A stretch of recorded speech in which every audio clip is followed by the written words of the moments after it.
Buenas amigos de Periscope.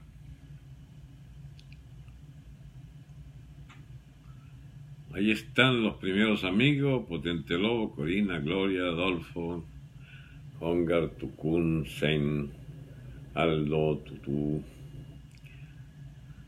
Benital, la mujer de los carros, está allí. Falta todo también. Potente Lobo invitó a sus amigos. Emer Star, doctor Martín. Buenas noches. Es Corina Arias. Tenerife está allí. Buenas tardes, amigo Franceschi. Buenas tardes. Falta todo, se ha unido. Sí, desde Daytona, sí, la mujer de los carros de Daytona. Benital. Guarimbera invitó a todos sus amigos. Saludos desde España, desde Orlando. Bendiciones. Saludos desde Lima. Esta es nueva. J. Max. No, has estado otras veces, pero no te había visto desde Lima. Hola, señor Alberto. Qué bien.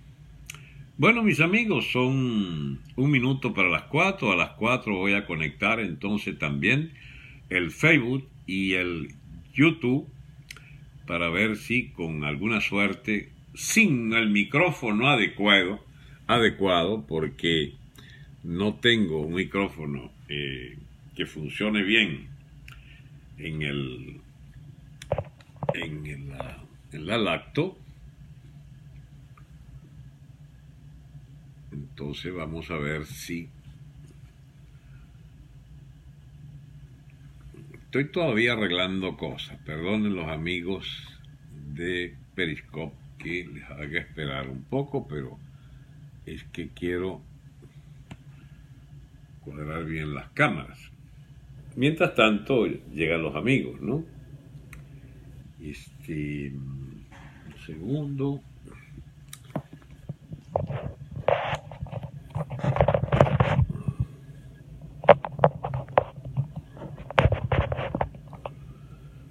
Sigo cuadrando cámaras.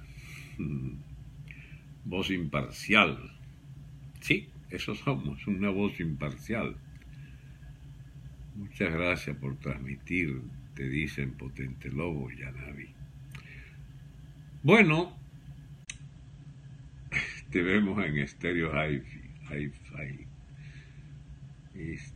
Saludis de Mirna y de José Luis Andrade desde Canarias. Hola, Mirna. Amsterdam está allí también.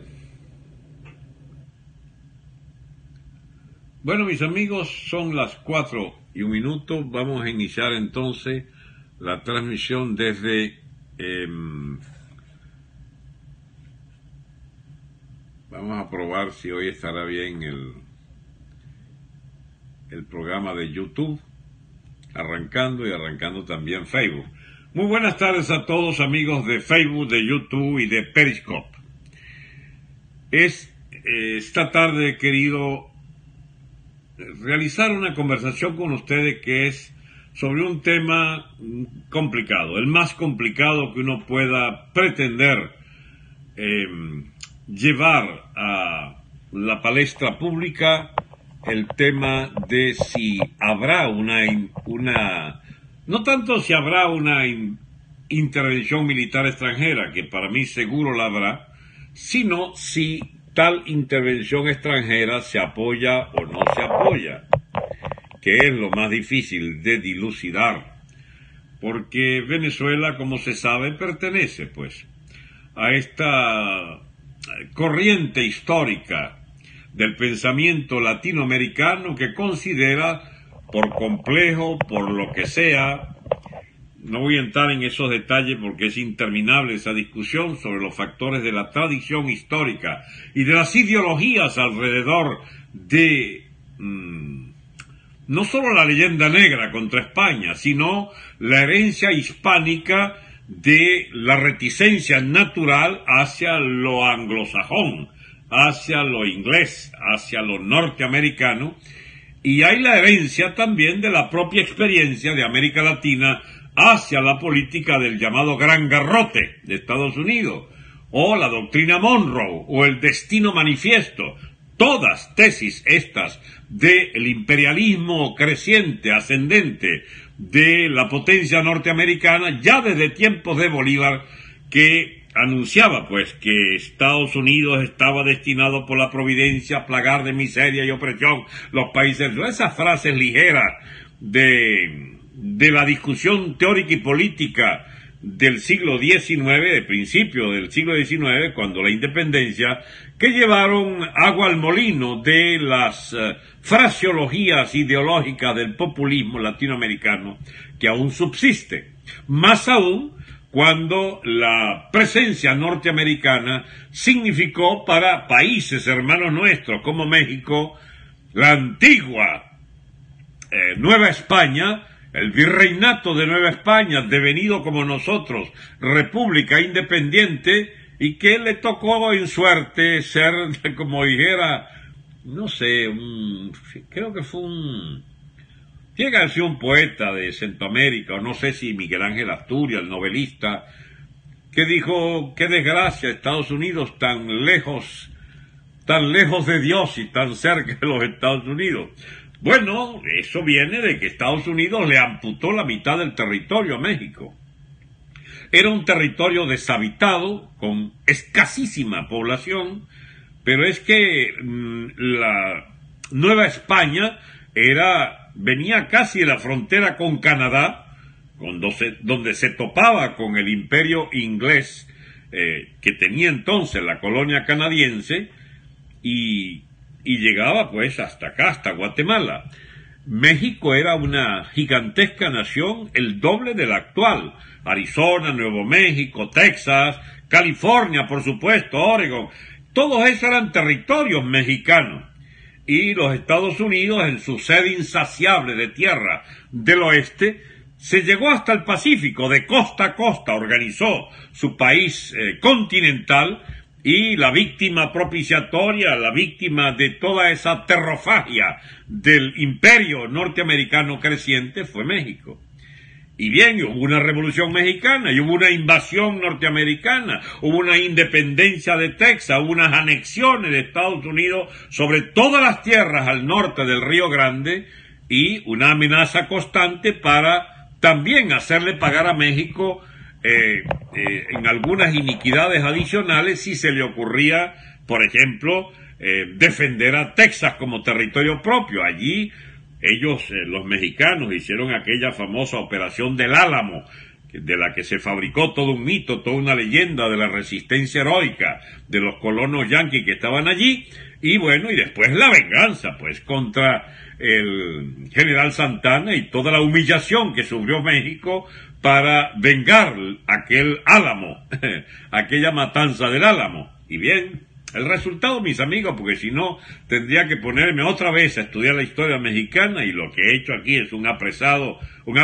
resumen, pero caramba, sucinto de algunas líneas, para entrar en materia sobre que todo lo que viene de los despojos norteamericanos sobre México fue algo que se tiene en América hispánica como una herida en el cuerpo mutilado de América hispánica contra los Estados Unidos. De manera que todo lo que tenga que ver con la presencia ofensiva de los intereses norteamericanos en América del Sur, en América Central, en la América hispánica y en Brasil, por añadidura, como la América portuguesa, como todos venimos del tronco común de lo que fue el antiguo imperio naciente de Carlos I, Carlos V, el imperio germánico y español, austrohúngaro también, porque todo eso era de España. La gente se le olvida que la más vieja y gran potencia de Europa fue el imperio español. Era el heredero natural del imperio romano, y además fue un imperio con una unidad religiosa y una unidad cultural y lingüística, donde el español se hizo lengua mayoritaria, el castellano se hizo lengua mayoritaria del 96% de sus habitantes de esa península, que echó a los moros en 2-3 siglos de pelea hasta expulsarlos allá fuera del estrecho de Gibraltar, y entonces iniciar desde 1498 la conquista de América. Y esa conquista de América esa colonización, no hizo de América una tierra de expoliadas riquezas y de exterminio de la población, como sí ocurrió con las tierras que colonizara el Imperio Inglés. España se hizo pues de un diseño estratégico que, a pesar de toda la leyenda negra que hay contra el dominio español, nosotros éramos parte de ese imperio. Éramos una provincia de España. España se denominaba un reino o imperio de ambos lados del océano. Eran las dos Españas. Nosotros teníamos en la Capitanía General la misma entidad de cualquier zona de la península ibérica. Éramos una Capitanía General y éramos dependientes del Virreinato de Santa Fe, y de acá de Bogotá, de Nueva Granada. Y así como había Nueva Granada, había el Virreinato de Lima, el Virreinato de Río de la Plata, Buenos Aires, y el Virreinato de Nueva España, de México, pues. Y la historia de cada uno de estos virreinatos está pendiente de estudio a fondo para comprender las raíces de esta especie de, no solo de complejos, muchos de ellos reales, sino también de una especie de reivindicación histórica de lo hispánico, que ahora ya por metiche que fueron los franceses y los italianos en nuestra propia historia, que hicieron de Colón y de Américo Vespucci, digamos, los fundadores de nuestro continente en términos de navegación, cuando todo eso era el imperio español, que vinieron a conquistar estas tierras de la mano y hasta con las joyas de la corona de los reyes católicos que vinieron para acá, sino que además los italianos y los franceses, imperios o subimperios o zonas de influencia de Europa que querían parte del botín español o parte del botín americano, entonces bautizaron esto América Latina. Nosotros no somos latinos. Sí lo somos en el sentido de España descendiente del imperio romano, que era un imperio latino, y en la provincia Hispania y en los reinos hasta en los reinos llamados de Taifa, o más bien propiamente lo que es el Principado de Asturias, y luego en los reinos de Aragón y Castilla, etcétera, unificados para conformar lo que es la España hasta hoy. En estos 6-7 siglos de la España propiamente dicha, después de la expulsión de los moros, de los árabes de España, es un hecho que la entidad de nuestro continente fue Hispanoamérica, dependiente de el imperio español, que nos organizó como parte de una sola nación. Aquí hay una contradicción flagrante en nuestra propia historia.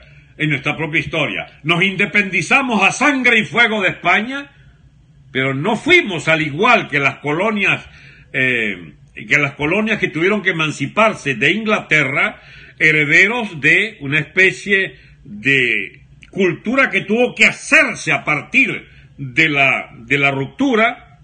Estados Unidos, por ejemplo, cuando se independiza de Inglaterra, era apenas una franja del Atlántico, una franja que pegaba con el océano Atlántico. Todo lo demás fue comprado, agarrado a México, obligado a Bonaparte a venderle, o a Inglaterra a conceder, o en la guerra Estados Unidos con Canadá, que perdió tempranamente, y entonces los franceses de metiche.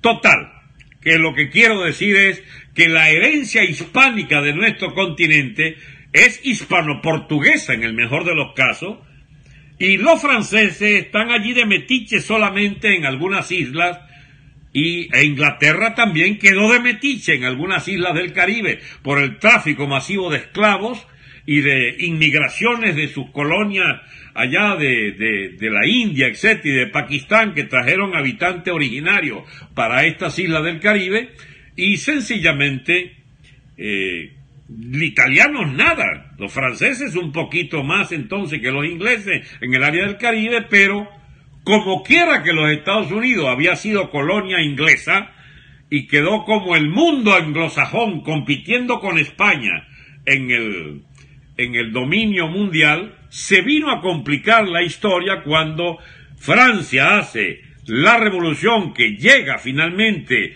a la hegemonía de Bonaparte, al imperio de Bonaparte, que invade España y se genera pues el caos de la península del reino español, y terminamos nosotros aprovechando, nuestros libertadores, aprovechando ese caos de la península para independizarnos nosotros también. Y entonces, 30 años más tarde que la independencia de Estados Unidos, 40 años después de la independencia de Estados Unidos respecto a Inglaterra, nosotros nos independizamos de España. Y todos nuestros virreinatos al sur del Río Grande, que ya entonces se lo iba cogiendo Estados Unidos por la expansión de su nación entre los dos océanos, nosotros nos tocó una especie de herencia complicada de una cultura española, una lengua común, ciudades que no las tenía Estados Unidos, mis amigos. Las ciudades de América Latina eran más importantes que los pueblos que habían en Estados Unidos en el siglo XVI y XVII. Mire, un ejemplo cualquiera. La ciudad de Manaos, por ejemplo, tenía teatros de la ópera. Manaos, en las riberas del Amazonas. Y tenía una gran población flotante allí de toda la explotación originaria. Pero no era tan importante como sí lo fue, por ejemplo, el Potosí. El Potosí era una ciudad de allí de Bolivia, donde llegó a haber, se dice que hasta 1 millón de habitantes, yo no sé si tantos, pero en todo caso era una ciudad donde pululaba la riqueza más obscena. Habían teatros, habían ópera, habían ballet, era una ciudad gigantesca, y era española. O ciudad de Toluca, por ejemplo, en México, llegó a tener, creo que, 40, 50 iglesias catedrales. Digo catedrales, aunque haya una distinción entre el tipo de templo, porque era una ciudad pero impresionantemente maravillosa, porque había sido mexica, y habiéndole, o sea, de las tribus mexicanas estas que ocuparon esa zona, y habiendo el imperio español católico, habiéndose sentido en la necesidad de sustituir todos los lugares de culto, de donde se hacían sacrificios humanos, y los reyes originarios de las tribus estas, habiendo sido sustituidos por templos católicos, resultó Toluca con una cantidad impresionante de iglesias catedrales, y Toluca era una impresionante capital, ya incluso grande en la propia ciudad india y ciudad mexica de Teotihuacán, que era una ciudad de, medio millón de habitantes, cuando Nueva York o ¿cómo se llama? O cualquiera de estas ciudades de Norteamérica eran apenas pueblos de 15, 20, 30 mil habitantes. La propia Hispanoamérica de origen mexical de México, o de origen incaico, para hablar del Cusco también, que era una gran cuna de la civilización anterior a los españoles, fundiéndose con la cultura hispánica, determinaron, y la colonización, el adoptar la lengua hispánica, la cultura hispánica, las universidades que trajeron los españoles a América, y en total la religión que nos unió a todos en las mismas creencias. Eso determinó, por supuesto, una identidad distinta, que los otros imperios se empeñaron en tratar de mancillar por la vía de las leyendas negras contra España, de la cual, si ustedes quieren una personificación última o actual, nadie mejor que Maduro y Chávez para expresar los verdaderos estragos que causó en la cultura latinoamericana la leyenda negra fabricada por los imperios concurrentes de España, a saber, Holanda, Francia e Inglaterra. Y bien, ¿por qué me voy para todos esos cuentos? Porque esto tiene que ver con lo que voy a plantear ahora, de que en Hispanoamérica hay una especie de gran complejo histórico, para rechazar lo proveniente del mundo anglosajón, y en estricto sentido, ¿Cuál es la última gran aventura colonial en América? Por ejemplo, fue la recuperación de Inglaterra sobre las Islas Malvinas, incluso extracontinental, contrario a la doctrina Monroe que decía Estados Unidos, América para los americanos, por la coalición de intereses norteamericanos, siendo Inglaterra, digamos, la potencia militar más sólidamente unida a Estados Unidos en la defensa común de Europa, en la OTAN, etcétera, y a nivel de intereses globales, habiéndole tocado a Inglaterra ceder su espacio de potencia dominante después de la Primera y Segunda Guerra a la emergencia de la potencia yanqui norteamericana, es un hecho que incluso está la prevención contra lo anglosajón que nos ha tocado efectivamente en América Latina. Yo no voy a decir sufrir las consecuencias, porque no siempre fue sufrir consecuencias, como dijera la leyenda negra contra España y contra Inglaterra y contra Estados Unidos. Pero efectivamente, cuando se trata de Inglaterra, mis amigos, es muy fácil sostener una leyenda negra sobre el imperio inglés, que tenía como método de colonización y de expoliación masiva de sus colonias el sistema de que fundaban una factoría en sus puertos y succionaban riqueza, traían esclavitud, es decir, de verdad saqueaban la economía local. Estados Unidos tuvo no siempre el mismo método, porque fue ya en la época llamada por Lenin la etapa superior del capitalismo, llamado imperialismo, es decir, la fusión del capital bancario con el capital industrial, que originó el llamado capital financiero, la inversión que requirió la expansión del mercado mundial, la globalización económica que paulatinamente fue metiéndose en todos los intersticios de nuestras sociedades, también en América, pero a nivel mundial igual, que determinó entonces que Estados Unidos fuese primero con la tentación de las invasiones y las anexiones. Lo hizo con México. Se agarró medio México. ¿Quién va a negar eso? Hubo incluso piraterías norteamericanas, como el tal Drake, por ahí en Nicaragua, que anduvo guerreando por su cuenta, y Haití, y Cuba, y Puerto Rico, y bueno, toda esta gama de ocupaciones. La última de ellas, Barbados, y la última aún más acá creo, la de la de Big Show, Grenada, y la de Panamá. Panamá es una manifestación temprana de la penetración geopolítica de Estados Unidos en tierras americanas. Panamá es secesionado, sacado de Colombia, y ese istmo lo quería Estados Unidos para fabricar el canal de Panamá, y por un siglo, y todavía más acá del siglo, es un país que se permitió tener que invadir porque le había escapado plenamente a su control bajo la dictadura narcotraficante de Noriega, allá en los tiempos del papá de Bush. Creo que esto es el 89, por ahí, hace 30 años. Pues bien, amigos, no puedo detenerme en lo que fue las tempranas injerencias norteamericanas en la vida de Cuba, que era algo así como el sueño dorado de los esclavistas del sur de Estados Unidos para convertir a Cuba en un gran reservorio de población, de importación de mano de obra esclava.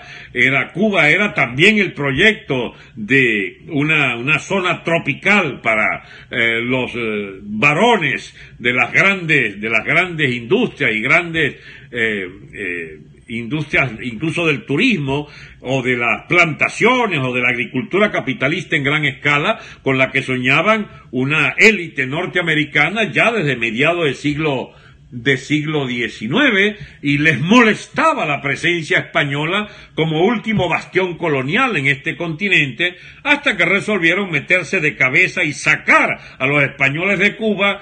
Todo eso mezclado con la propia independencia, la guerra de independencia cubana, que finalmente encontró en Estados Unidos la potencia protectora para terminar de expulsar a los españoles, y en particular a los capitalistas catalanes, que desde entonces quedaron con la sangre en el ojo, porque España no se jugó más de lo que se jugó, que fueron miles y miles, decenas de miles de muertos, los que dejó España para conservar la colonia cubana, y como no la conservaron y los catalanes fueron grandes perdedores, de ahí vienen no poco los problemas actuales de una especie de revancha catalana contra la España que los abandonó, pues en su posesión casi directa de la economía de catalanes en Cuba, la última colonia, igual que en Filipinas, pero esto es al otro lado del continente. Dejemos ese lío de ese tamaño, porque Filipinas, el desalojo de España de Filipinas por parte de los Estados Unidos era parte de lo que va a manifestarse plenamente después de la Segunda Guerra Mundial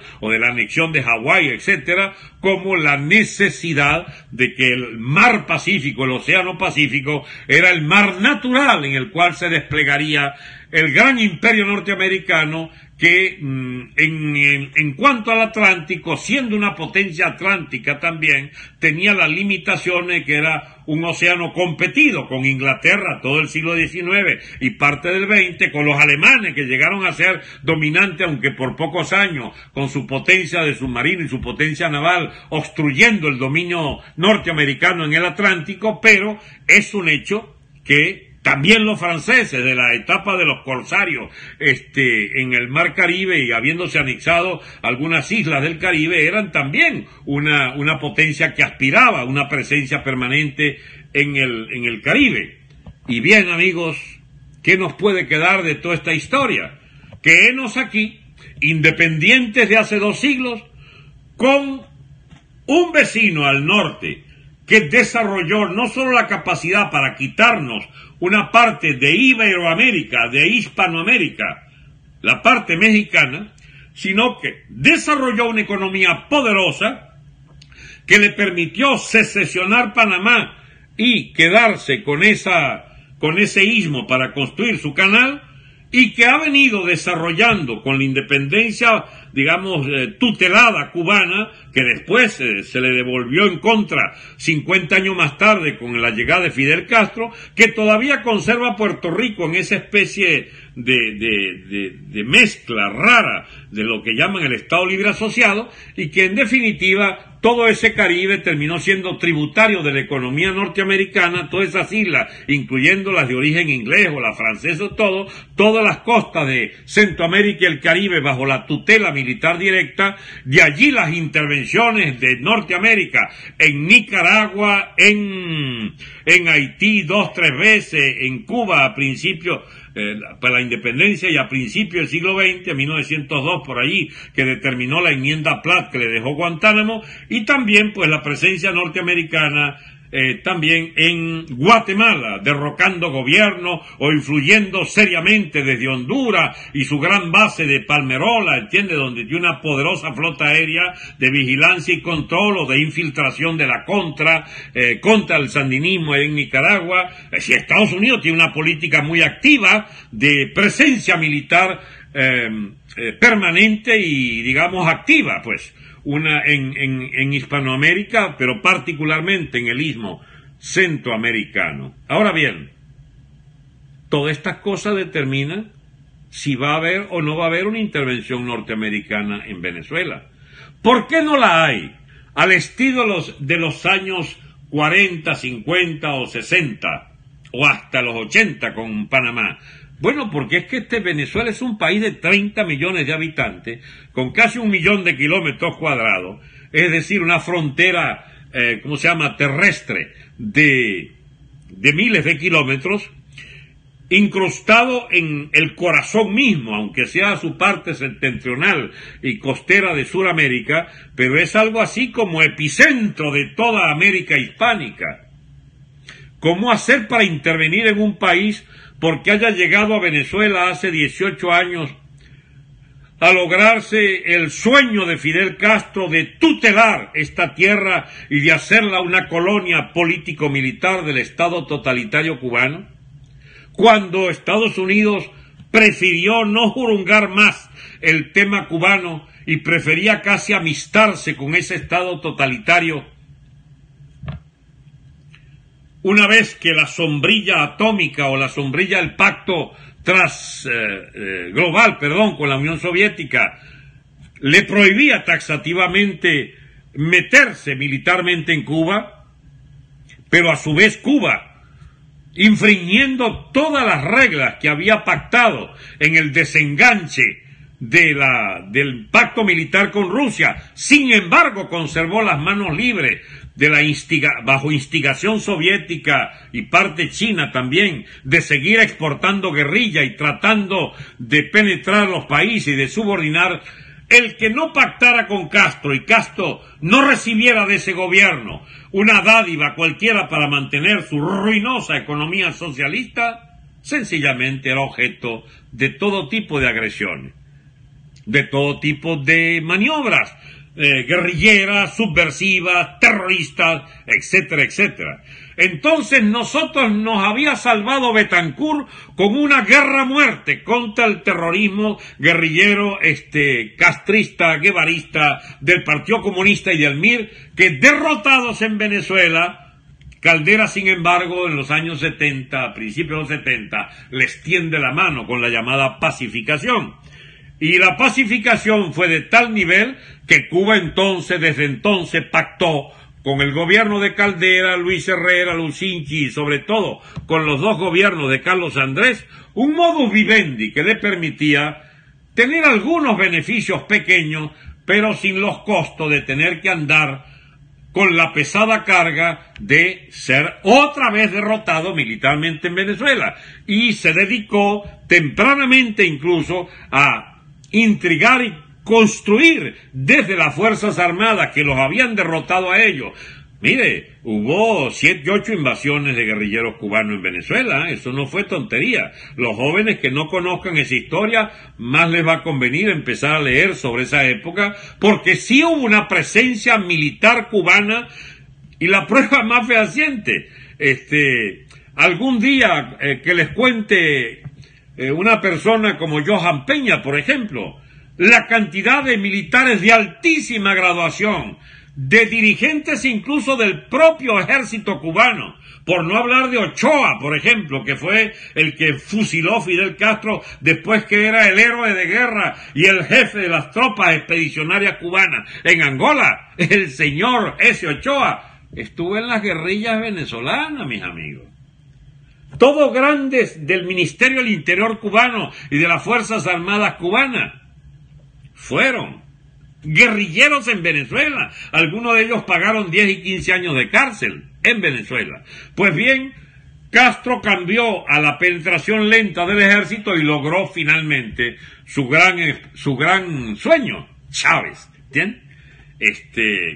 Que no es que lo conquistó desde el principio, no. Chávez se conquistaba él mismo. Él era un lambucio de esa posición del castrismo cubano que le hizo soñar desde muy jovencito que si él lograba el poder, él sería como Fidel o aprendería con Fidel, y eso fue el know-how de Fidel. Tú me das toda la plata que yo necesito, me permites saquear el Estado, la finanza de Venezuela y esa factura gratis de petróleo, y a cambio yo te enseño cómo mantenerte en el poder, con nuestra ayuda del aparato de inteligencia del G2 cubano, que lo creó que creó una nueva división, pues un departamento gigantesco financiado por nosotros para entonces ejercer el dominio cubano sobre nuestra nación. Y entonces ya tenemos, digamos, los dos planos de nuestro problema llamado ideológico del tema. Un trasfondo histórico de la leyenda negra contra España,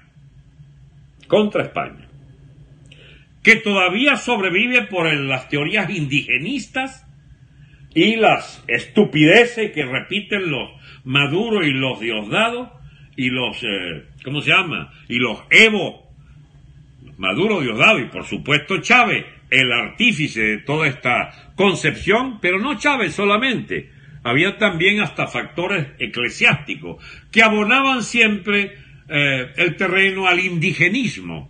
Es decir, la vuelta a lo indígena, la vuelta a las culturas ancestrales, que si la Pachamama, todas esas cosas pueden ser explicadas en un contexto de mucha tolerancia respecto a los sincretismos religiosos y culturales. Pero a mí lo que me interesa en este momento es distinguir claramente que nosotros tenemos frente a nosotros el resultado de que abonándose en el antiespañolismo, abonándose en el proindigenismo, ideologías de pacotilla como el castrismo, guevarismo y el chavismo, que es su síntesis última, su degredo ideológico, su gangrena, que es una forma póstuma, una especie de aborto póstumo del estalinismo y del marxismo-leninismo, ese chavismo, de lo cual el heredero es entonces Zagaretón cucuteño, y el arpía Cilia, y el más arpía todavía, el Diosdado, muy amigo de los reales y de fabricarse unas fortunas obscenas con el Ramírez y su vocecita, primo hermano del Chacal, que tiene perpetua en España, en Francia, en París, en la cárcel de la Santé, nada más y nada menos por haber volado en pedazos no sé cuántos sitios como terrorista. Y allí entonces que esta cáfila gobernante en Venezuela, cuya génesis ideológica mezcla indigenismo, zapatismo, marxismo, leninismo, castrismo, guevarismo, es decir, toda esa mezcla nauseabunda de unas ideologías todas del irredentismo indígena, del irredentismo de los países que nos martirizó la colonia, qué sé yo, y que entonces vinimos para liberar nuestro... Y allí donde hay un tema, mis amigos, que es muy incómodo para los venezolanos tratarlo, que es el tema del propio Bolívar. ¿Por qué Bolívar termina siendo el ídolo común de Fidel Castro, de Guevara y de Chávez? Y de Maduro, pues ahí como añadido pintoresco. ¿Por qué? Sencillamente porque el ideario de Bolívar y la gesta de Bolívar históricamente quedó determinada como para servir a dos ideologías contrapuestas. Es el que le da nombre a la República de la Gran Colombia, el que le da existencia a Venezuela, aunque por ingrato nos separamos de su sueño de la Gran República de la Gran Colombia, pero eran sus lugartenientes, Chávez, Sublette, etcétera, Urdaneta, los que ayudaron a Bolívar a la emancipación venezolana. Pero en Bolívar encontramos el ideólogo militar que echa a los españoles a plomo de toda esta franja que va hasta Bolivia, de Venezuela, Colombia, Ecuador, Perú y Bolivia, y es Bolívar entonces el mismo que funda las élites políticas de esas naciones. Y en contradicciones muy complejas de explicar, Santander, que es antibolivariano, es sin embargo el primer presidente luego de Bolívar, o un poco después de Bolívar, que es el símbolo de la independencia o de los héroes, pues, colombianos, como es Páez para nosotros, que nadie le cobra, que es el que desconoce también la autoridad del Libertador, y el tal Miguel Peña de Valencia, como se llama, tenido por gran civilista, etcétera, pero que en la cosiata se fragua la traición al ideal de Bolívar de la Gran Colombia. Nosotros heredamos a Bolívar, que es entonces un líder teórico, militar, político, ideológico y hasta constitucional, porque las primeras constituciones de Bolivia y la marca de Bolívar está en todos esos textos básicos de la primera etapa, Congreso de Angostura, Congreso de Ocaña, Congreso de Cúcuta, es decir, son prolegómenos, son la etapa inicial de nuestra incipiente existencia republicana, pero es un hecho que es un ideal en estricto sentido rusoniano. Con razón tenía la manía por el Robinson de América, como llamaba él a Simón Rodríguez, y el Robinson era porque es el personaje central de esta novela ¿cómo se llama? La novela, no, la obra de, ¿cómo se llama? De Rousseau. El robinsonianismo, si vale el término, es porque son rusonianos hasta los tuétanos. Rousseau es prácticamente el centro de la ideología totalitaria de la Revolución Francesa, independientemente de la voluntad del propio Rousseau, que no hubiera podido creer que en su nombre y de la voluntad general y de la, y de la democracia directa, etcétera, saliera ese engendro de Robespierre y de la dictadura jacobina. Pero es que también Fidel Castro lo tiene al Rousseau como su libro de cabecera. Y bien, amigos, Bolívar tiene esa complicada ambivalencia que es también el héroe de Chávez contra Estados Unidos, por 3 frases que habrá dicho y sencillamente se les olvida que más bien por la necesidad de independizarse de España, Bolívar le tocó apoyarse un poco complicadamente en los franceses ilustrados, de la llamada Ilustración francesa, en Inglaterra con las benditas logias masónicas, y por eso hubo la columna MacGregor, y no sin contradicciones también admiraba la naciente democracia norteamericana, que había sido también una élite que libera al país de Estados Unidos del imperio anglosajón. Bolívar se movió con las contradicciones de su época y nos legó esta cosa, digamos a veces truculenta, sobre la división de poderes, que no entendió mucho y que fabricó ese engendro de la ¿cómo se llama? De parte de la Constitución boliviana o de la propia Constitución colombiana, que está un poco teñida de todas esas contradicciones de la llamada Ilustración francesa, del anticlericalismo primero y luego el clericalismo a fondo al final. Bolívar no era monárquico, pero digamos, se declara dictador, era partidario de la dictadura, quizás muy necesaria, absolutamente necesaria. En definitiva, la personalidad de Bolívar solo podemos comprenderla en su tiempo y en los desafíos que tuvo, pero allí que el bolivarianismo se nos transformó en la plaga del siglo XXI, de la mano de Chávez y de la mano de este pirata que solo ha leído algunas solapas de los libros y algunos discursos de Chávez, en los que él explicaba a su manera, pues, la herencia del bolivarianismo. ¿Ven cómo está mezclado todas estas cosas? Y entonces tienes a un Chávez insultando a España y al rey de España porque deberían pedir perdón por el exterminio de la población. Ya ves que no hubo exterminio, esa es una de las grandes, ¿cómo se llama? De los grandes mitos de la estupidez de las élites hispanoamericanas, mejor dicho, de las élites precolombinas. En Venezuela no hubo exterminio, nada, chico. Hubo unas guerras limitadas de unos conquistadores que se pillaron algunos líderes de tribu, etcétera.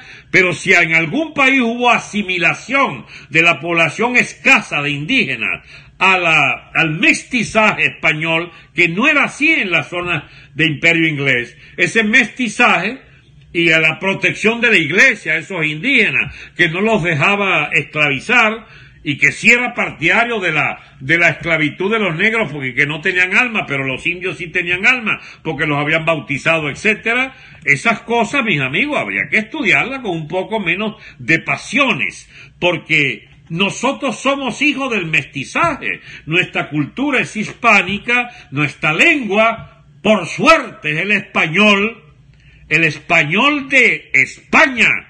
No el catalán, ni el gallego, ni las lenguas particulares, de los particularismos de España, sino la lengua de la inmensa mayoría de todos los españoles, incluyendo los que hablan el dialecto catalán, o la lengua catalana, o el dialecto gallego, o el vasco. Bueno, el vasco sí, es distinto, pero de todas maneras, las provincias vascas fueron riquísimas, y fueron lo que han sido en la historia de 7 siglos de España, porque fueron uña y mugre con el imperio español, con la corona española, y es el caso que, por ejemplo, en el caso nuestro, la compañía guipuzcoana de vascos era pues la que explotó, pero, Dios mío, yo no voy a decir inmisericordiamente, sencillamente usufructó el haber producido un nexo comercial privilegiado y desarrollar los grandes sembradíos de café y cacao, etcétera, en la costa venezolana. La compañía guipuzcoana es parte de aquellos equilibrios sociales o de aquellos primeros equilibrios económicos durante la colonia,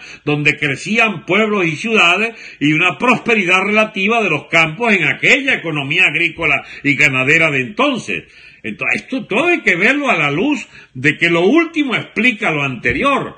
No podemos encontrar en la mentalidad de Chávez otra cosa que la estupidez de las leyendas negras contra España sobre el exterminio de la población nativa. Eso no fue así. Sencillamente basta conocer elementalmente la historia para saber que no fue así. Por ejemplo, la conquista de Hernán Cortés en México, que todavía sigue siendo motivo de no pocas trifulcas intelectuales, lo que hace Cortés es aliarse con todas las tribus a las que estaban sometidas los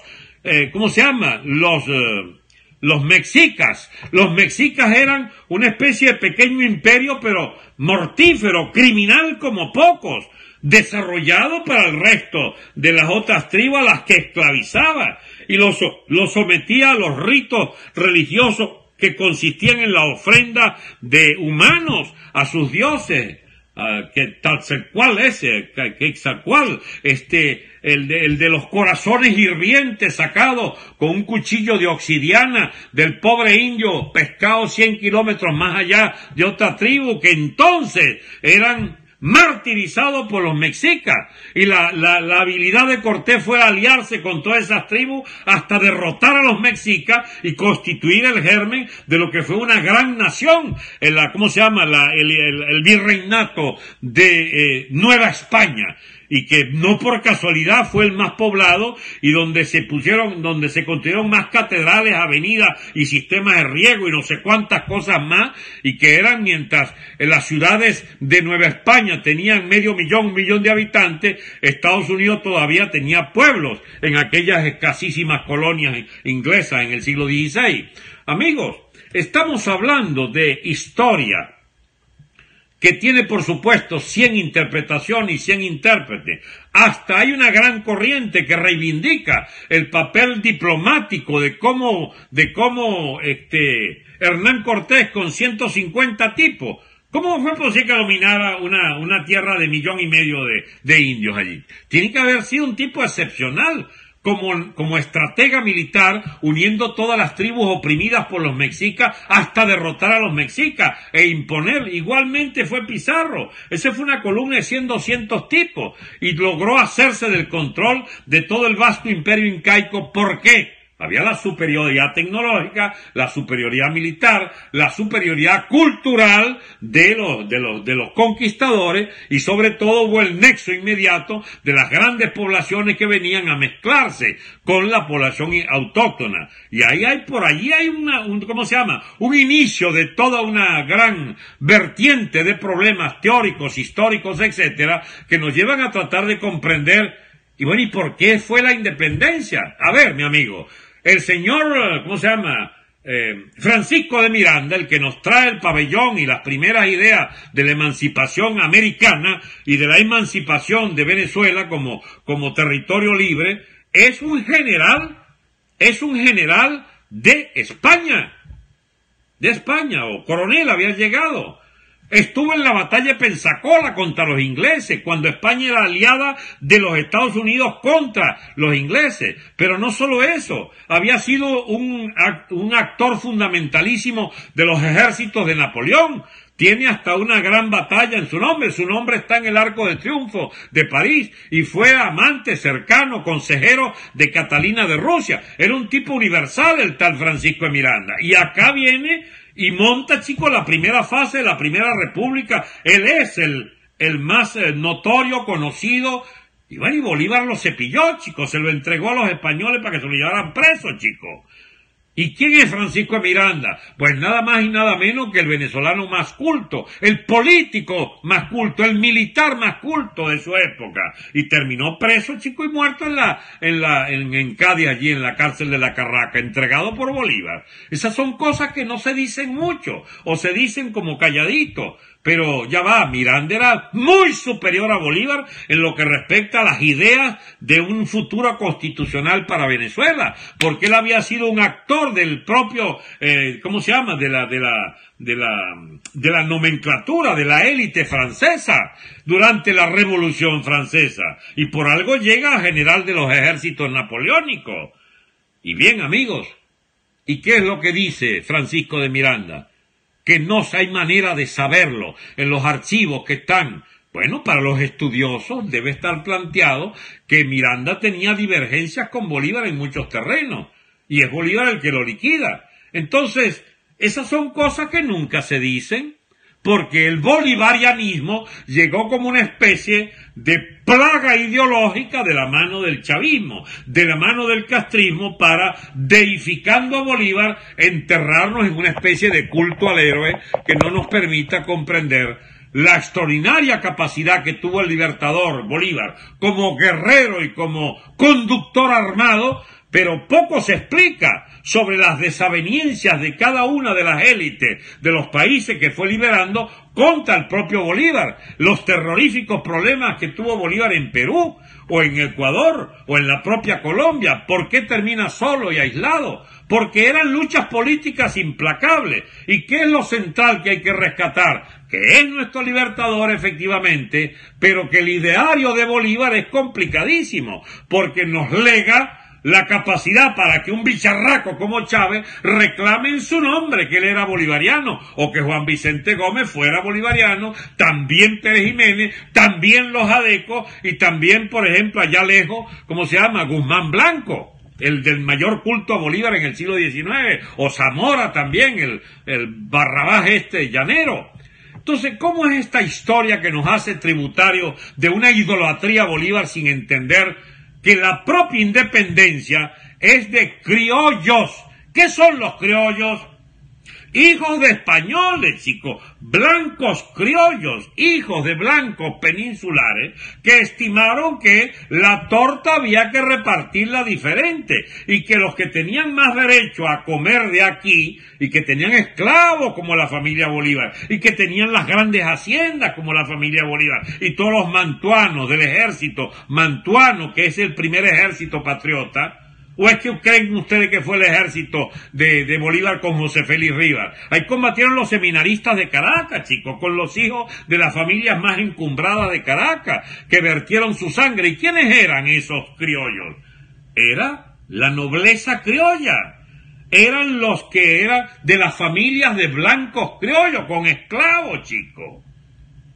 Y eso se olvida entonces, de que la causa de la independencia fue españoles nacidos en esta parte de España, como nos llamábamos, y que hacen la guerra contra la península. ¿Pero cuándo la hicieron? Cuando estaba invadida por España, por Francia, cuando el ejército de Napoleón había liquidado a los ejércitos de la España, del rey de España, y los propios reyes se habían fugado, habían ido a capitular y se convirtieron en cabrones de Napoleón.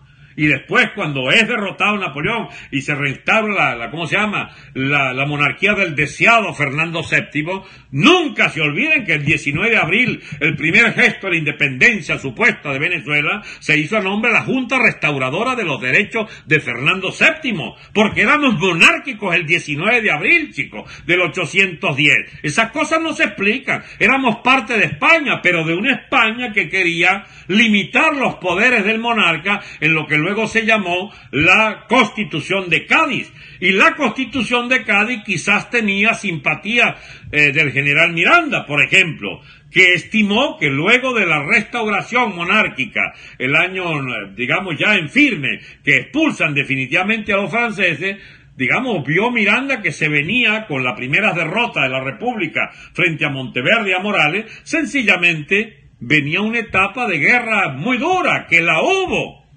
porque la venida de Morillo con todas las grandes tropas el año 15, 16, 17, que obliga a Bolívar a regularizar la guerra incluso, y a superar la página aquella de la guerra a muerte, que era una guerra bárbara, de exterminios.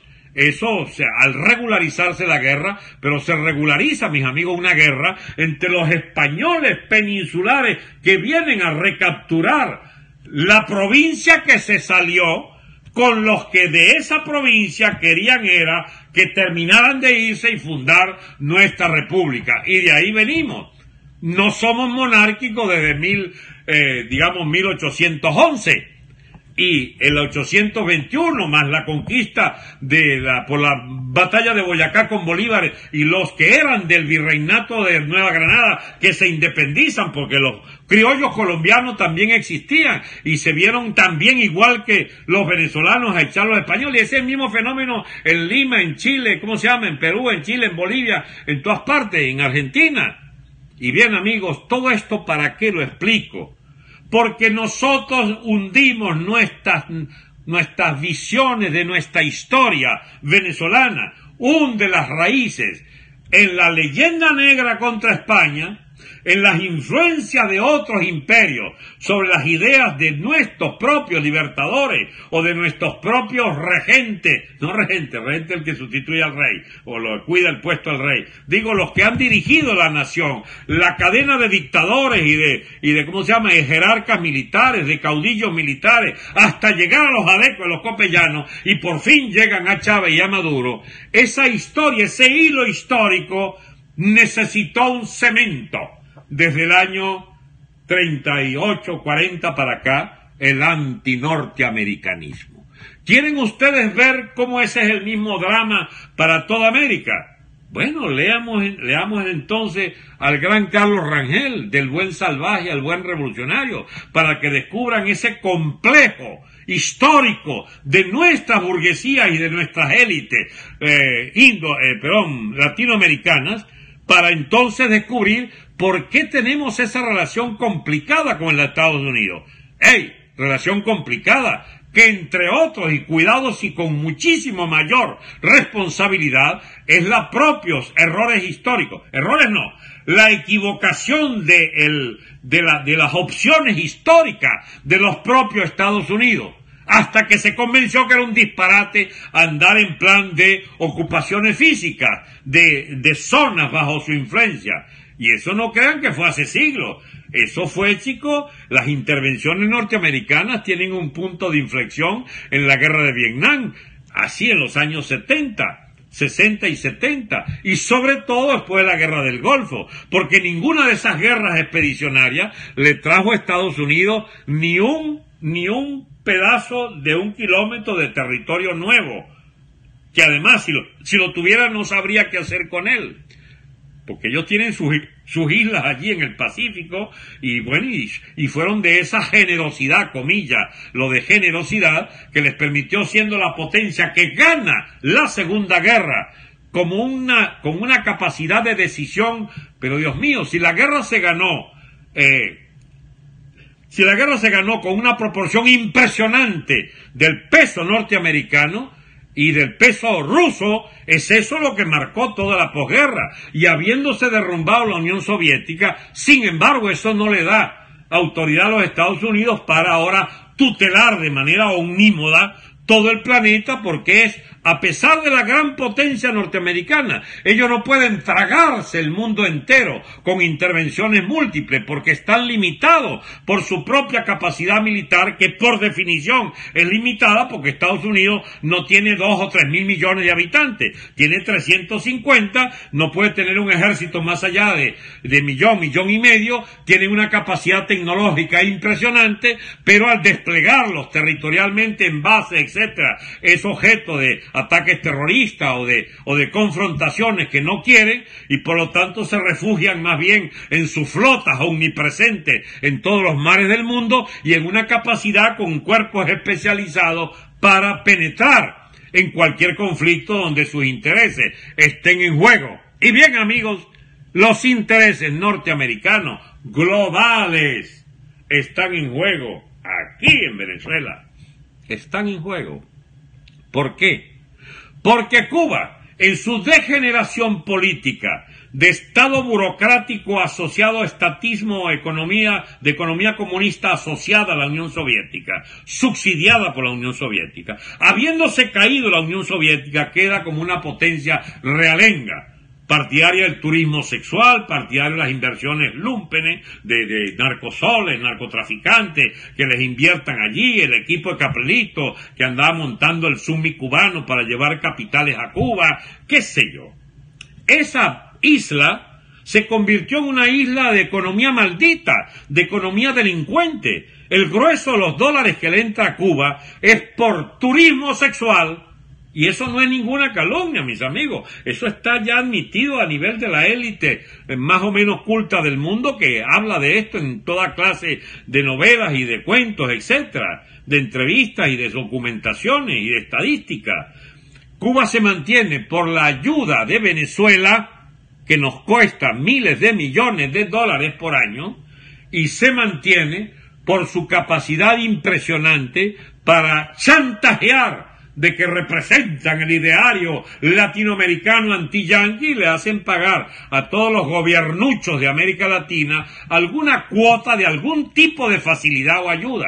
Pero últimamente todo eso le fue fracasando y empantanándose, y el Estado cubano se transformó en un narcoestado, en un Estado comunista narcotraficante, que vive del narcotráfico y de su asociación con Padrino y los amigos de Padrino en las Fuerzas Armadas de Venezuela, con Maduro y Diosdado, con la FARC colombiana, el primer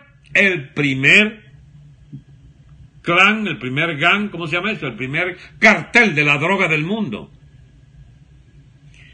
Y entonces tenemos esta desgracia, mis amigos. Mientras Noruega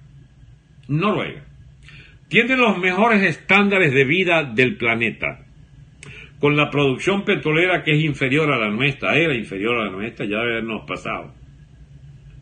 La manera de concebir Noruega, su industria petrolera, siendo que sigue siendo Noruega, el Estado noruego, propietario del yacimiento de su suelo y de su mar territorial. Hay 40 o 50 compañías que, con participación privada en su accionariado para explotar ese petróleo, obligan a una renta al Estado noruego, que además de hartar a su población de ventajas que le da el petróleo, ha hecho un fondo para los nietos, bisnietos, tataranietos y no sé qué más sigue por allá en el siglo XXI, XXII, XXIII, un fondo del Estado noruego que ya tiene más de 800.000 millones de dólares. ¿Saben lo que es 800.000 millones de dólares? La envidia. Nosotros tenemos eso, pero robado por la élite de narcotraficantes y por Cuba en este mismo periodo. Kuwait, Abu Dhabi, los Emiratos Árabes Unidos, con la cuarta parte de lo que nosotros producimos, ha convertido a los Emiratos Árabes Unidos en la más lujosa potencia turística del mundo. Nosotros tenemos, chicos, ¿bien?, Margarita llena de aguas negras y, y hoteles en ruinas, y falta de agua y falta de electricidad. ¿Qué es esto que pasó aquí? La plaga chavista. No voy a decir bolivariana para no ofender el ideal de Bolívar, pero esta peste hay que superarla. Y ha convertido Cuba, el Estado chavista y el plan de Santos y la FARC de Colombia en un triángulo de la más espantoso futuro para los intereses del propio capitalismo global, porque esas tres naciones con 30, 70, 80 millones de habitantes, controlados por las mafias del narcotráfico y estados que pretenden construir todos al servicio de esa mafia, lo lograron en Cuba como estado totalitario, lo lograron en Venezuela con un ejército de bellacos comprados por el Estado para ser parte del narcotráfico. ¿Ustedes quieren conocer cuál es la base social de este Estado venezolano? La fuerza de cohesión interna de este Estado. Vean el programa de Diosdado Cabello, donde hay unos 400, 500, 6 por ciudades en lo barrotando, y tiene 400, 500 gordas y gordos, con 100 generales, 200 oficiales de alta graduación, y él los saluda y todos se presentan, y el arreo de vagos y maleantes, todos los enriquecidos, todos los felices con la élite gobernante que se supone Diosdado los guía a las nuevas y grandes logros del futuro de esa burocracia de delincuentes y de mafiosos. Y en Colombia van para el mismo destino, de la mano de Santos y de un futuro gobierno de la FARC. ¿Ustedes creen entonces que eso va a seguir así hasta convertir el gobierno FARC de Colombia más el gobierno Maduro Diosdado en Venezuela y la decadencia irremediable y ruin del Estado cubano ya convertido abiertamente en narcoestado? ¿Ustedes creen que eso pueda mantenerse sin que Estados Unidos le interese algo de lo que está pasando aquí? ¿Y cómo se hace si estos mismos estados, a su vez, y sobre todo el venezolano, es beligerante contra Estados Unidos, trayendo hacia América Latina toda clase de tráficos de terrorismo islámico? ¿Cómo hacer para Estados Unidos si teniendo un loco de atar en la península coreana que amenaza con bombardearlo con armamento atómico? ¿Cómo hacer si en Venezuela Norcorea ya tiene una base fundamental de su propio narcotráfico vía Venezuela, porque Norcorea también se está construyendo como Estado narco? Amigos, esas cosas no solo las sabe Estados Unidos, hace rato. Y el que es el arco minero, y que es todas las compañías iraníes y chinas y toda esa locura que está armando esta economía pendenciera, ¿cómo se llama? Esta economía del chavismo decadente, peleón y al propio tiempo tan dadivoso y prostituido entre el capital delincuente. ¿Qué es lo que quieren? Montar una economía viable del delito en el área del Caribe, con este triángulo Colombia, Venezuela, Cuba. ¿Estados Unidos va a dejar desarrollar eso? Con Panamá era apenas un principio de lo que podían haber intentado. No lo lograron. Estados Unidos lo cortó desde la presidencia de George Bush padre. Nicaragua lo quería montar, no pudo. Le metieron la contra, guerrillas, etcétera, y el operativo de todos los países amigos de Estados Unidos para que contuvieran aquel fenómeno circunscrito, y ahí Castro también ayudó a través del proceso llamado de contadora, y contuvieron al gobierno nicaragüense a que se metiera con el santo, pero no con la limosna. Y bien, mis amigos, podrán intentarlo desde Venezuela para convertir a Venezuela en un vasto emporio del narcotráfico, de la economía del delito a nivel mundial, del gran tráfico y lavado de dinero, si la FARC sigue progresando en Colombia. Pequeño problema en Colombia. Está Uribe, Pastrana, está el Centro Democrático y está las Fuerzas Armadas de Colombia, que han venido arrinconándola por los juicios del sistema judicial colombiano, ya infectado del virus chavista, del virus de la FARC, con muchos fiscales y jueces comprados por la guerrilla o chantajeados por el aparato narcoguerrillero de la FARC, y tienen obstinado a los altos mandos militares con toda clase de persecuciones. Hay no sé cuántos altos jefes militares presos por el aparato judicial vendido de Colombia. Bien, eso no es un fenómeno que se completó. Los colombianos tuvieron ya la experiencia de la narcopolítica y lograron, en los tiempos de Pablo Escobar, lograron contenerla, pero les llegó a presidente un narcopolítico como Samper y lograron, chicos, sanear aquella clase política. Y no es, mire, da envidia, mi amigo, lo que produce Colombia como candidatos, como propuestas, como ideólogos, como comunicadores, como diputados, como senadores.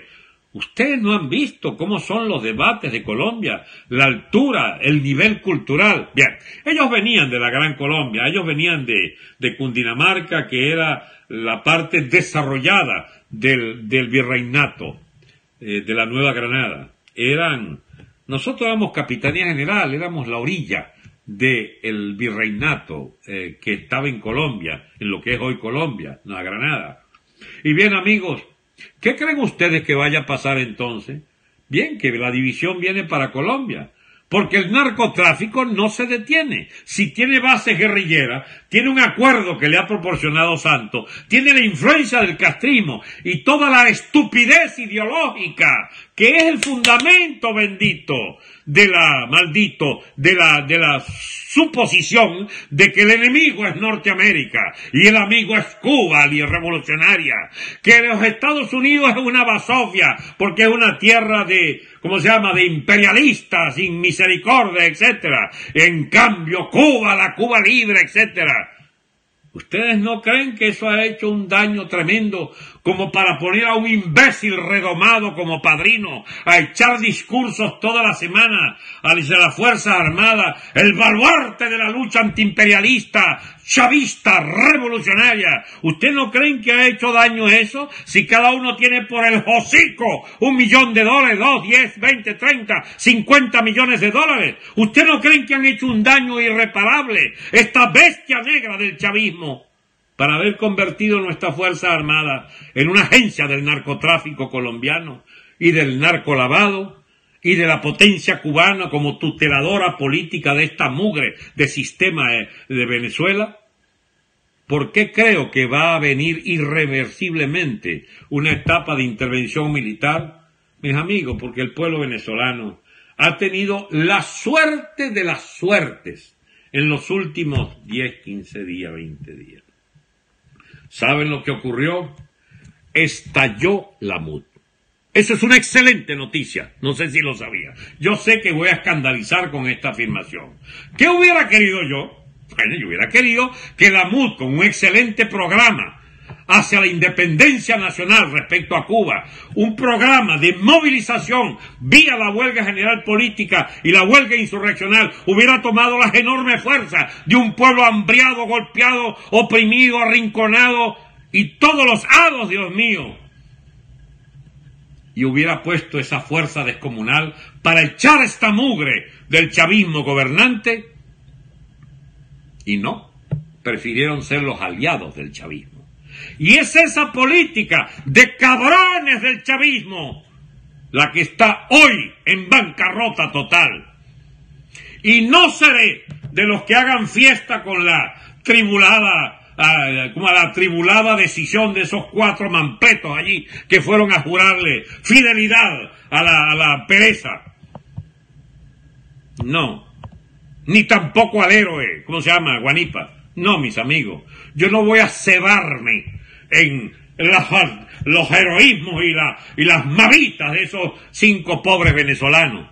Esos son el resultado final, esa parodia, esa tragedia final. Es la tragedia de la MUD como fuerza colaboracionista, como pilar fundamental político en la oposición venezolana para mantener en pie esta mugre de sistema del narcotráfico convertido en Estado venezolano socialista del siglo XXI. ¿Ustedes creen que esta habilidad de Diosdado para convertirse en el líder del fraude electoral, que sin embargo es capaz de generar la imagen con 1000 personas por ciudad importante que hacen mucha bulla y con buenas tomas propagandizan como el Diosdado que moviliza, y no sé cómo hace, porque cada asistente hace programa de él toda la semana? Debe costar, no sé, mínimo, 20, 30 millones de bolívares, cada tipo de eso que está allí. Los permisos, los periodos, los carros, los autobuses de lujo en que lo transporta, los guardaespaldas. Ahí reúne el tipo 200 y 300 militares, chico, de cada guarnición. Ese acto de los gordos de Venezuela, de los robustos y de los felices, de los sinvergüenza de discurso fácil, a su revolución triunfante, esa mugre social, ese perraje rojo que está allí en esos programas de Diosdado. Publícame esta vaina, Diosdado. El perraje rojo que reúne Diosdado. ¿Qué es? La ES de Venezuela. El concentrado de lo peor del país. El lumpen hecho gobierno, hecho Estado. Esa gente no sale con Caprilito pidiendo el voto para él, para reventar ese tumor que llaman, Henry Ramos Ayub. Donde esté él no estoy yo. ¿Qué vaina es esa, chico? Si ese es igual o peor que tú, o tú eres peor que él. Ustedes son cómplices durante 19 años de esta cagada de régimen, chico. Es a ustedes la MUD. Entonces vamos a empezar a aclarar algunas cosas. Y yo, que los adverso desde el primer día, yo no ando en plan ni de dividirlos, ni de colocarme al lado de los buenos y de los malos, de los que juraron y de los valientes que no juraron. No, chico, eso es para la galería. Amigos venezolanos, Dios mío, los están usando. Siguen dando de comer a la pequeña estupidez provinciana de la política de la MUD y sus consecuencias. No, mis amigos, nosotros tenemos que discutir la estrategia de cómo salvar todavía que es posible en nuestra nación. Nosotros tenemos que evitar que crearnos nuevos problemas con las benditas divisiones de la tal MUD. Celebremos, sin embargo, que se acabó la hegemonía política de esta manga de sinvergüenza que solo querían y quieren todavía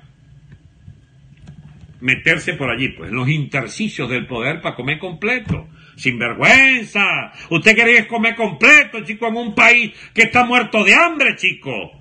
Usted lo que quieren es mantener las clientelas que pegan sus afiches y le buscan los votos. Y no se han fijado que en Valencia hay una epidemia de difteria, chico. Difteria, Dios mío. Una enfermedad medieval que vuelve por su fuero como enfermedad de la peor insalubridad posible. Allí florece, yo ni sé qué carajo transmite la difteria, pero sé que si un niño lleva difteria a una escuela, tienen que evacuar la escuela y por 50, 60 días ponerlos a todos en cuarentena, para evitar que a los 3, 4, 8 días hayan 50, 100 niños con difteria, chicos. Si hay una situación de alarma en la salud pública de Venezuela. Y mientras tanto, Capriles está ocupado, que la última maniobra de Henry Ramos contra él, o él contra María Corina. ¿Por qué no se apartan, chicos, de este horrible espectáculo de estupideces, de la politiquería electorera de todos ustedes? ¿Cuánto les ha puesto? Que ahora viene el chantaje de las municipales. Ya se lo pusieron la fecha, creo que 10 de diciembre. No se pueden ceder espacios. ¿Qué espacios del carajo? Vividores de la política, salgan de esa vaina. ¿Qué espacio es lo que van a conservar?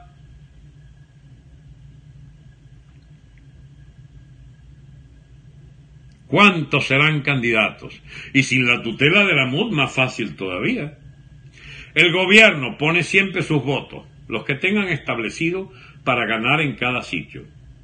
Y pactarán con algunos sinvergüenzas. Me imagino que no sé.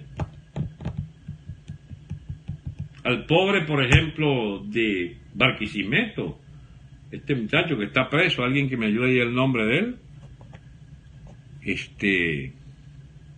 El alcalde está preso. ¿A quién le van a dar esa alcaldía? No sé si se la va a agarrar el chavismo y el candidato de la comandante en jefa, Ramos, efectivamente. Ramos, el amigo de Velázquez, etc. Alfredo Ramos. ¿Quién va a sustituir a Alfredo Ramos? Ese es nuestro alcalde, chico, de Barquisimeto. Si hubiera una dirección política de la oposición, hay que incendiar Barquisimeto hasta que pongan a Alfredo Ramos otra vez en la alcaldía. Pero ese pobre lo zamparon en la cárcel y ahí se morirá olvidado por cuenta de la MUD. O pueden hacer algo muy inteligente. ¿Dónde está la mujer de Alfredo Ramos? Esa es la candidata que hay que poner. No sé quién ahorita, no sé quién la pusieron.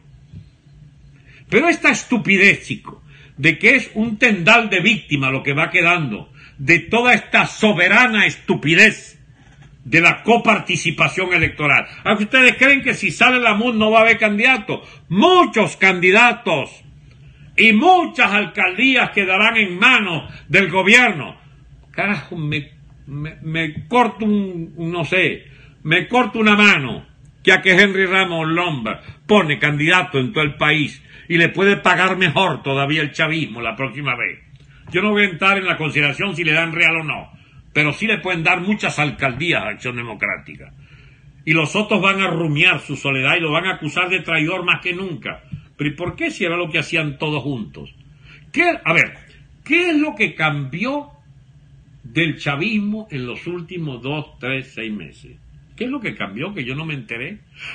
Que la constituyente ahora pervirtió. ¿Qué pervirtió? La Constitución. Pero si esa era una mamarrachada de Constitución. Allá los imbéciles que han venido diciendo que esa es la Constitución que ellos defienden. Pero aquí no ha pasado nada distinto a lo que planeó Diosdado, el Vago Rodríguez y la Pereza y la Cilia y el Maduro, chico, con Raúl Castro y Ramírez el ladrón, el gran ladrón. ¿Qué es lo que ha pasado distinto que uno no se ha enterado? Fueron controlando todos los intersticios del poder, y en esos intersticios del poder, unos hechos por la revolución, por las elecciones, y luego en la última etapa por la constituyente que sustituye todo el régimen anterior, pero es el mismo régimen, solo que con cambio de cachimbo. Es el mismo Mushu con diferente cachimbo. Ahora, tú no has leído, dice Diosdado, el artículo tal, el poder originario, existe y debe someterse al poder constituido. Bueno, esa vaina se llama sencillamente que ya no hay la Constitución del 99. Ellos acabaron con ella. Bueno, por fin, alguien acabó, aunque sean los chavistas que acabaron. A nosotros nos van a poner a defender esa cagada de Constitución chavista. ¿Ustedes no ven que los problemas son distintos ahora? Cuando por fin, así sea por las mezquindades de ellos para ver quién quedó y quién no quedó y quién sí pactó bien y le retribuyeron sus gobernaciones. ¿Ustedes no ven que finalmente todos han quedado en evidencia que son una mugre completa como dirección? Yo no estoy hablando de personas, salvo los grandes dirigentes, hay mucha gente buena. Bueno, esa gente buena ve qué hace, porque necesitamos más que nunca una dirección para las luchas. ¿Para cuáles luchas? Ese es el problema. Hay que tener un programa. Y ese programa nos indica, mis amigos, que el Estado chavista narcotraficante debe ser destruido. Y no es con la constitución de ese Estado en destrucción o ya destruido como vamos a salir. Se acabó la vía electoral. Si se acabó la vía electoral, ¿cuál es la nueva vía? ¿La nueva vía es acaso entonces una resistencia pasiva o una de esas ideas cómicas que ponen a veces? No pagar impuestos. Pero Dios mío, ¿por qué vas a exponer a la gente a que no pague impuestos? Le quitan el negocito que tiene o lo borran de no sé qué nómina, qué sé yo. Esto no es un problema de ciudadanos activos que reclaman con su presencia protagónica y todas esas vainas que les dicen a la gente. Esto no es un problema ya de ciudadanos.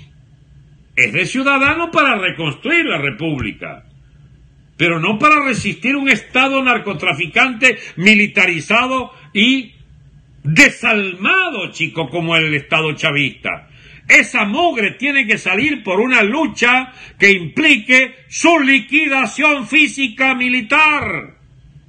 Yo propuse durante años la fractura militar.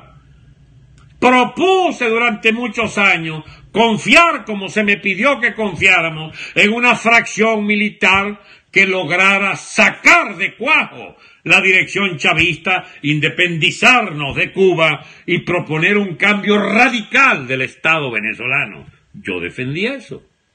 No fue posible. Ustedes no ven que yo cambié de opinión porque no fui yo el que cambia de opinión, sino que la realidad se me impuso para tener que cambiar de opinión. Yo nunca estuve de acuerdo con la intervención militar extranjera, pero tengo que estar con la intervención militar extranjera. Pero si lo voy a hacer, mire, mis amigos, con absoluta claridad como lo estoy diciendo. Estoy a favor de una intervención multinacional de varias naciones latinoamericanas y Estados Unidos, que sea, digamos, el proveedor de lo fundamental, del apoyo de la más alta tecnología para barrer esta mugre del narcoestado chavista. Estoy a favor de eso, porque es eso lo que nos permite liberar este país de esa mugre, para tener un país de ciudadanos, donde lo fundamental será, después de la profunda limpieza de esta casta de vagos y maleantes, recuperar el territorio para los venezolanos, echar todas esas compañías y toda esa mugre y todo el pranato en el Estado Bolívar, en todo el país, echarlo de los barrios, abolir los colectivos, liquidar las guerrillas, liquidar toda la mugre del narcotráfico gobernante, todos los generales, todos enriquecidos con contrabando de extracción. Una vez que liquidemos esa mugre social, ese perraje rojo enquistado en las Fuerzas Armadas y en todo el Estado venezolano, entonces, mis amigos, con la ayuda militar de otras naciones hermanas, podemos imaginar construir una verdadera república de ciudadanos. 2, 3 años después de un gobierno interino, provisional, que debe reponer las normas civilizadas de conducta, que debe imponer el orden para poder usufructuar la libertad de todos. El país no puede estar bajo el terror delincuente, ni menos todavía bajo el terror de un Estado delincuente, de una economía delincuente, de leyes de delincuentes. No puede ser. Eso no existe, mis amigos, en la historia humana. Y si existe, fue en estados bárbaros. A lo mejor quizás, no sé, en las costas de Somalia, unos piratas allí que gobernaban esa parte del Océano Índico, que me imagino, como no han vuelto a salir, debe ser que los barrieron desde la flota allí norteamericana o combinada de la OTAN, no sé quién, los barrió. Todos esos bichos, matados. ¿O es que ustedes creen que esto va a ser un pacto de caballeros entre Diosdado y Henry Ramos? ¿Cómo vamos a salir de esta mugre? No, chico, esto es a piedra, plomo y candela. Y si la población ha de participar, y ojalá participara, la impronta de la libertad colectiva será mayor si la población toma en sus propias manos la propia guerra contra ese Estado. ¿Acaso es dejar un tendal de muertos? No, de lo que se trata es hacer ingobernable esa república de malandros. ¿Y cómo se logra eso? Con lo que traíamos agarrando, pero ya sin la mut que nos vende el alma, sino con un liderazgo que hay que construir las próximas semanas y meses para parar el país, pararlo todo, y no vuelva a funcionar hasta que no se vaya esta cagada de régimen político. Y en ese curso de esa lucha sobrarán aliados en el continente que antes no tuvimos. Y con eso aterrizo en la última parte, pues esto no puede ser eterno, de esta conversación de hoy. ¿Por qué Estados Unidos no ha intervenido o no ha dirigido una coalición de países que estén dispuestos a intervenir? Por el bendito complejo que tienes en Santos y en otros presidentes, los chantajeados por Castro, por esa ideología de pacotilla, esa ideología de atrasados mentales del anti-norteamericanismo, el anti-imperialismo y todas esas estupideces de la soberanía. ¿Qué soberanía? Un carajo, chicos. Si los años en que hemos tenido menos soberanía desde que Colón llegó a esta vaina son estos años, chicos. La única restitución de la soberanía solo puede venir de una nación culta, haciéndonos nosotros una nación culta que usufructúe las libertades plenas de un régimen político donde los ciudadanos elijan libremente su gobernante y tengan una justicia de gente honorable.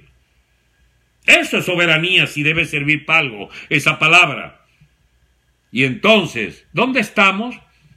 Necesitamos a Colombia, porque Colombia va para el mismo lío nuestro, agravado.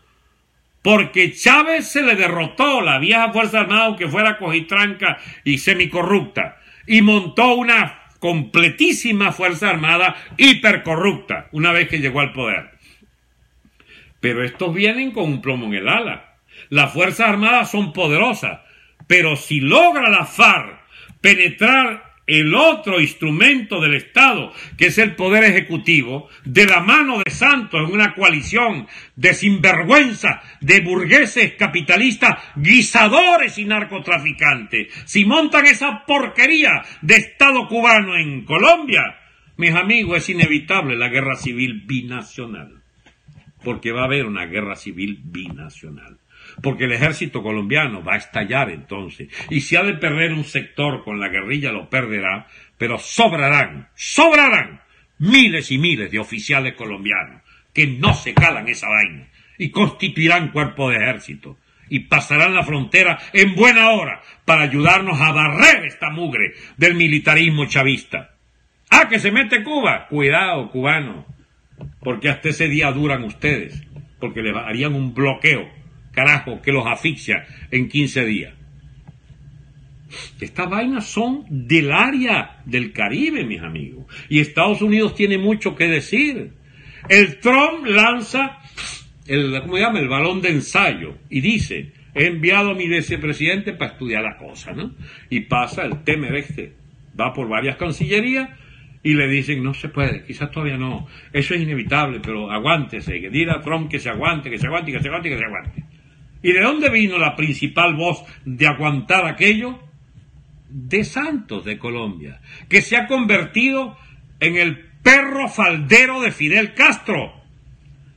Pero ellos no están unidos todos en esa óptica, porque a su vez Maduro, que considera que Santos no es suficientemente fiel al gobierno y las trapisondas de Venezuela, entonces también le tira un poco a Santos. Bien bueno, Santos no las tiene entonces ni siquiera todas consigo cuando se comporta como perro faldero cubano y de la FARC. Porque este loco, por los intereses concretos de Venezuela, tiene a su vez diferencias con él. Bien bueno. Entonces viene un frente político militar de lo que quede sano de nuestras Fuerzas Armadas, al lado de la población en guerra contra este Estado narcotraficante, del madurismo, diodadismo, aliado de la poderosa Fuerza Armada colombiana y del grueso de los colombianos detrás de Uribe, contra la burguesía guisadora colombiana y las guerrillas FARC, aliadas de las tropelías del ejército narcotraficante venezolano. Esa línea de horizontalidad que pasa la frontera de lado y lado necesita la presencia norteamericana, peruana, panameña, brasilera, que va a ayudarnos. ¿Y cuándo es eso?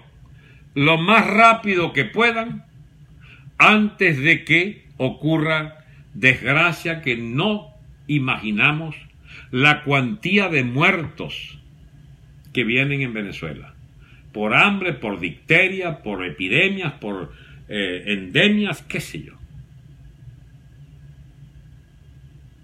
Yo no traigo buenas noticias, mis amigos, yo solo puedo entender la historia a partir de lo que ha sido la historia. Guerras, violencias, ventajas, saqueos y periodos de paz muy breves, luchas por las libertades siempre. Pero ¿qué puedo hacer yo? Sino decir las verdades a la gente que quiere escucharlas. Ahora, el que quiere engañarse, que siga engañándose. Necesitamos terminar, liquidar, exterminar, impedir, no sé qué verbos más usar, impedir que este Estado militarizado narcotraficante, cubano, venezolano y de la FARC, gobierne en los próximos años en Venezuela. Y ha llegado la hora, en estos meses, donde, por fin, el entierro político de esa mugre política de la vía electoral de la MUD de Caprilito y de Henry Ramos ha hecho aguas y tendremos muchos nuevos aliados para pensar entonces en la verdadera emancipación de la nación venezolana. Hasta mañana, mis amigos, si puedo. Si no puedo, será otro día. Pero me imagino que los cascos azules de la ONU o expediciones de la OEA, yo no sé qué forma disimularán, pero lo central es que es Colombia y Estados Unidos la fuerza fundamental en la que habemos de apoyarnos para salir de esta mugre. Los sueños para el futuro, ay mis amigos, cuánto podemos soñar sobre las potencialidades de un pueblo pilas y un pueblo humilde, extraordinario, de un pueblo lleno de bondad y de solidaridad, de un pueblo lleno de potencialidad para generar una élite intelectual nunca vista, una élite tecnológicamente hábil nunca vista. Podemos hacer maravillas con nuestro futuro y nuestro destino, pero hay que liquidar esta gente ligada al gobierno y el propio gobierno, que son la expresión del atraso, de nuestra decadencia y de nuestro impasse como nación. Hay alguien preocupado. ¿Y Leopoldo? Verá qué hace, mi amiga, verá qué hace Leopoldito. Si sigue creyendo en Zapatero o cree en personas que, como yo, le ha dicho siempre que está equivocado. Hasta pronto. Hasta pronto, amigos de Facebook.